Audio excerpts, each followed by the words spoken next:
Hi guys, आज मैं इस वीडियो में आप लोगों को पढ़ाने वाला हूँ very important silent letters.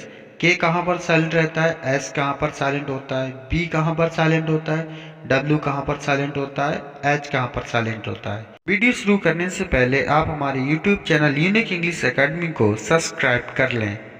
Number 1, के कहाँ साइलेंट होता है। किसी भी स्पेलिंग में अगर के बाद एन आता है और उसके बाद कोई वॉवेल जैसे ई, ए, आई, ओ, यू आता है तो वहाँ ज़्यादातर के का उच्चारण नहीं किया जाता है। फॉर एग्जाम्पल नाइट, यहाँ पर के बाद एन आया है और एन के बाद आई वॉवेल आया है, तो यहाँ पर हम के का उच्चारण नहीं करेंगे, नाइट इसको पढ़ा जाएगा। नो, यहाँ पर भी एन से पहले के आया है और एन के बाद ओ आया है, तो यहाँ पर भी हम के का उच्चारण नहीं करेंगे, नो पढ़ेंगे इसको। नाइफ, यहाँ एन से पहले के आया है तो यहाँ पर हम के का उच्चारण नहीं करेंगे, इसको हम नाइफ पढ़ेंगे। नॉलेज, यहाँ पर भी एन से पहले के आया है तो यहाँ पर भी हम के का उच्चारण नहीं करेंगे, इसको नॉलेज पढ़ेंगे। नंबर 2, एस कहाँ साइलेंट होता है। अगर किसी स्पेलिंग में एस दो लेटर्स आई और एल के बीच में आता है तो वहाँ पर एस का उच्चारण नहीं किया जाता है। फॉर एग्जाम्पल आइलैंड, यहाँ पर आई और एल के बीच में एस आया है तो यहाँ पर हम एस का उच्चारण नहीं करेंगे, इसको आइलैंड पढ़ेंगे।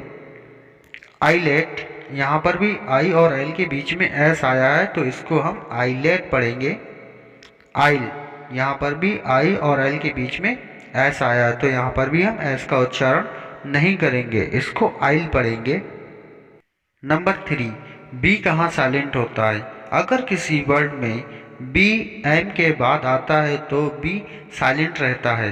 फॉर एग्जाम्पल बॉम्ब, यहाँ पर एम के बाद बी आया है तो यहाँ पर हम बी का उच्चारण नहीं करेंगे। कॉम, यहाँ पर भी एम के बाद बी आया है तो हम बी का उच्चारण नहीं करेंगे। थम, यहाँ पर भी एम के बाद बी आया है तो यहाँ पर भी हम बी का उच्चारण नहीं करेंगे, इसको थम पढ़ा जाएगा। अगर किसी वर्ड में बी टी के पहले आता है तो वहाँ पर भी बी साइलेंट होता है। फॉर एग्जाम्पल डेट, यहाँ पर टी से पहले बी आया है तो यहाँ पर हम बी का उच्चारण नहीं करेंगे, इसको डेट पढ़ेंगे। डाउट, यहाँ पर भी टी से पहले बी आया है तो यहाँ पर भी बी का उच्चारण नहीं होगा, इसको डाउट पढ़ा जाएगा। डेटर, यहाँ पर भी टी से पहले बी आया है तो यहाँ पर हम बी का उच्चारण नहीं करेंगे, इसको डेटर पढ़ेंगे। नंबर 4, डब्ल्यू कहाँ साइलेंट होता है।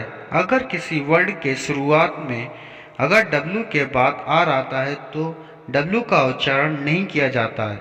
फॉर एग्जाम्पल राइट, यहाँ डब्ल्यू के बाद आर आया है तो यहाँ पर डब्ल्यू का उच्चारण नहीं किया जाएगा, इसको राइट पढ़ेंगे। रॉन्ग, यहाँ पर भी डब्ल्यू के बाद आर आया है तो यहाँ पर डब्ल्यू का उच्चारण नहीं होगा, इसको रॉन्ग पढ़ेंगे। रिस्ट, यहाँ पर भी डब्ल्यू के बाद आर आया है तो यहाँ पर भी हम डब्ल्यू का उच्चारण नहीं करेंगे, इसको रिस्ट पढ़ेंगे।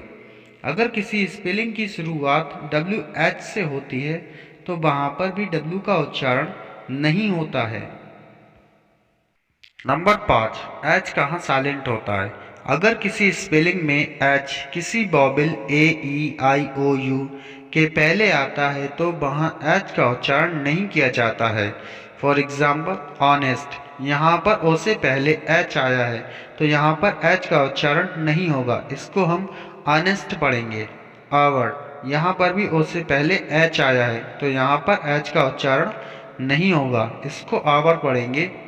ऑनर, यहाँ पर भी ओ से पहले एच आया है तो एच का उच्चारण नहीं होगा, इसको ऑनर पढ़ेंगे।